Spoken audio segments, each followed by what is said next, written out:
എന്താ ചാടാൻ പോകണോ? ഒന്നുമില്ല ഏട്ടാ, ഞാൻ ചുമ്മാ കാലെടുത്ത് വെക്കുക. ഇതെന്താടാ സ്വിമ്മിംഗ് പൂളാ? നിന്റെ നിൽപ്പത്ര പന്തിയല്ലല്ലോ. ഒന്നുമില്ല ഏട്ടാ, ചേട്ടൻ പൊക്കോ. കള്ളം പറയരുത്. നീ ചാടാനല്ലടാന്നത്. ചാടിച്ചാവാൻ മാത്രം നിനക്ക് എന്താ പറ്റിയേ? എന്റെ പ്രശ്നം പറഞ്ഞ ചേട്ടന് മനസ്സിലാവില്ല. അതുകൊണ്ട് ചേട്ടന്റെ കാര്യം നോക്കിപ്പോ. എന്താ നിനക്ക് പറ്റിയേ? എന്താണ് നിന്റെ പ്രശ്നം?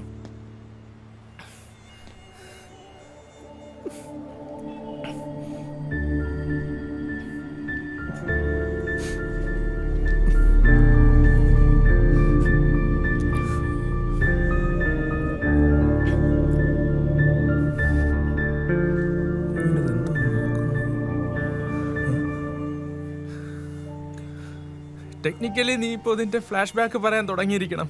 അതിനുവേണ്ടിയായിരുന്നല്ലോ ഈ ബിൽഡപ്പ്. നീ എന്താ മോനെ ഇങ്ങനെ ഒന്നും മിണ്ടാ നിൽക്കുന്നേ? എനിക്ക് പറയാൻ താല്പര്യമില്ല ഏട്ടാ. അടിപൊളി. അൺഫോർച്ചുനേറ്റ്ലി എനിക്കത് കേൾക്കാൻ ഇപ്പൊ ക്ഷമയില്ല.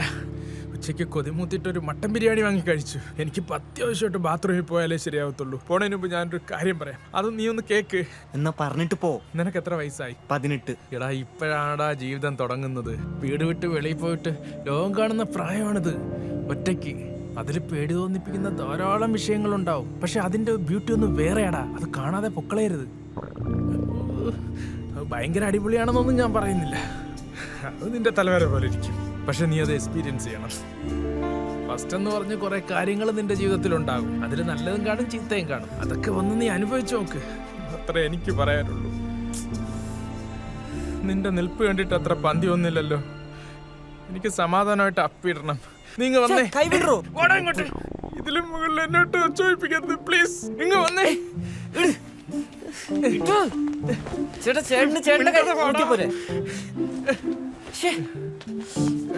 നീ അവിടെ ഇരി. സമയം വളരെ വിലപ്പെട്ടതാണ്. ഞാനിപ്പോ വരാം. ഞാൻ വരുന്നതിന് മുന്നേ നിന്റെ മനസ്സ് മാറിയ എന്റെ ഫ്ലാറ്റ് 3G 2 ബെല്ല് അടിച്ചിട്ട് നീ പൊക്കോ. ഓക്കെ?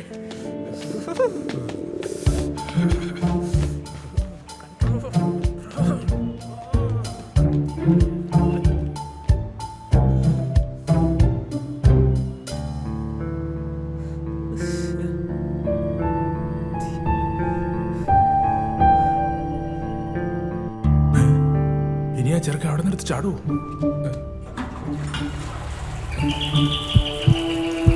ഞാൻ വരുന്നതിന് മുന്നേ നിന്റെ മനസ്സ് മാറിയ എന്റെ ഫ്ലാറ്റ് 3G 2 ബെല്ല് അടിച്ചിട്ട് നീ പൊക്കോ.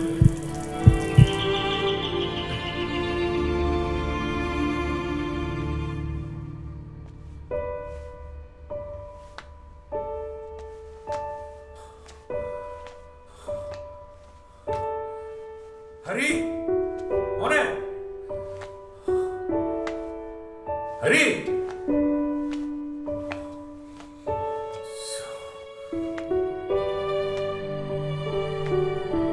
ഹരി.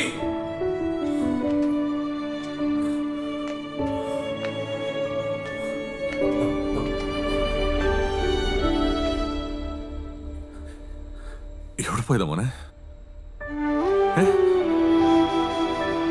എവിടെയായിരുന്നു നീ?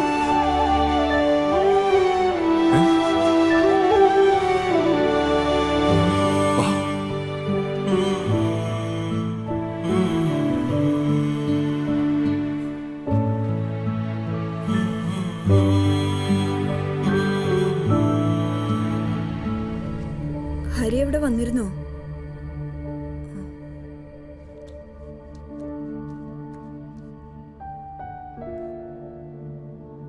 ആ, ഞാൻ ഹരിയുടെ അമ്മയാ. അവിടെ വന്നിരുന്നോ? അമ്മ എനിക്ക് എക്സാമില് അമ്മ എനിക്ക് മെഡിസിൻ പഠിക്കാൻ താല്പര്യം. പ്രിയ, നിർത്ത്. നീ അത് കയറിപ്പോ.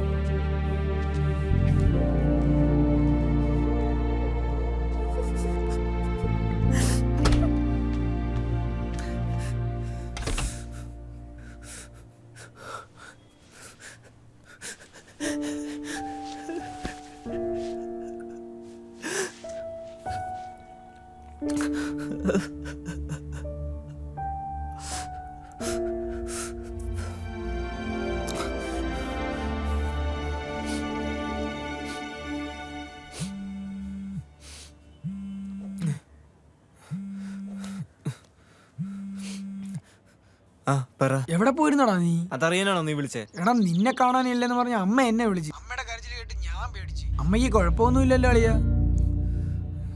എടാ നീ എന്താ ഒന്നും മിണ്ടാത്തെ? ഞങ്ങൾ എല്ലാരും എന്ത് ടെൻഷൻ അടിച്ചെന്നറിയോ? ഗ്രൂപ്പിലൊക്കെ മെസ്സേജ് ഇട്ട് പലരും നീ എവിടെയാണെന്നൊക്കെ ചോദിക്കുന്നുണ്ട്. നീ അതിനൊക്കെ ഒന്ന് ഫോൺ എടുത്ത് റിപ്ലൈ. നിനക്ക് എങ്ങോട്ടെങ്കിലും പോണെങ്കിൽ വീട്ടിൽ പറഞ്ഞിട്ട് പൊക്കിവിടാടാ. നിന്റെ അമ്മ നല്ല രീതിയിൽ പേടിച്ച്. നീ എവിടെയായിരുന്നാലും കുഴപ്പമില്ല, തിരിച്ച് വീട്ടിലോട്ട് വരാൻ പറഞ്ഞു. അല്ല നീ എവിടെയായിരുന്നു?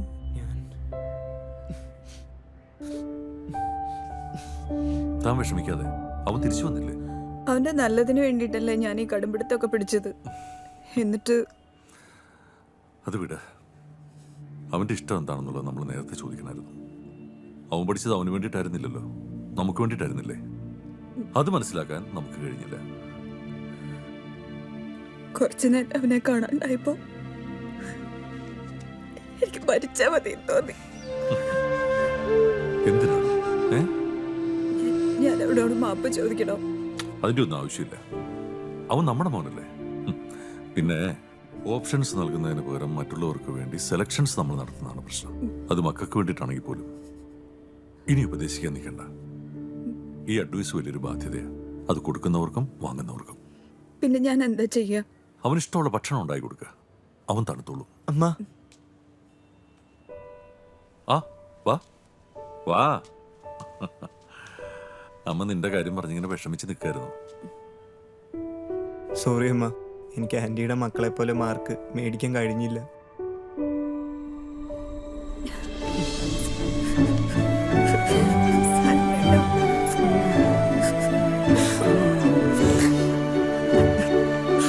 എനിക്ക് ദേഷ്യമില്ലടാ.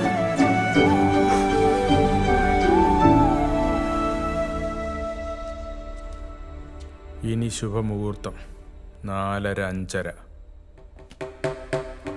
ശരി.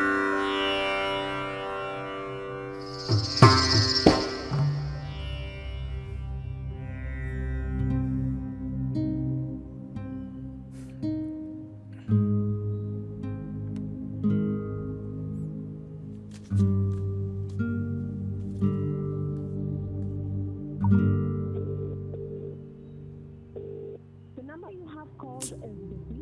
Please call after some time.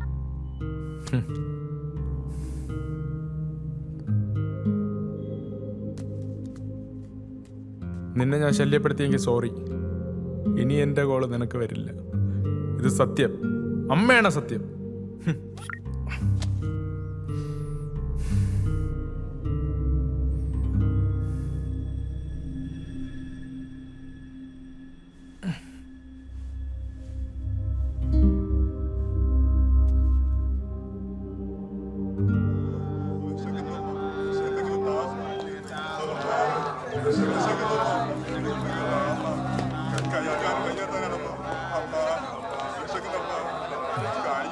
വിശക്കുന്നമ്മ.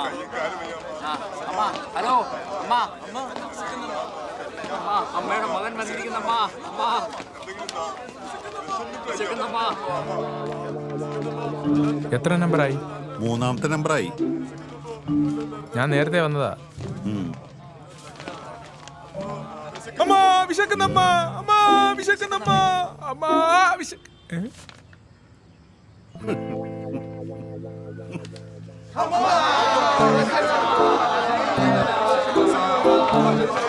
എല്ലാവരും ഒന്ന് ഒച്ച പറയണേ. മനസ്സിൽ പ്രാക്ടീസ് ചെയ്താൽ മതി. താഴെ കംപ്ലൈന്റ്സ് വരുന്നുണ്ട്. ഇതില് സന്ദീപ് ആരാ? മാം. ആ കം.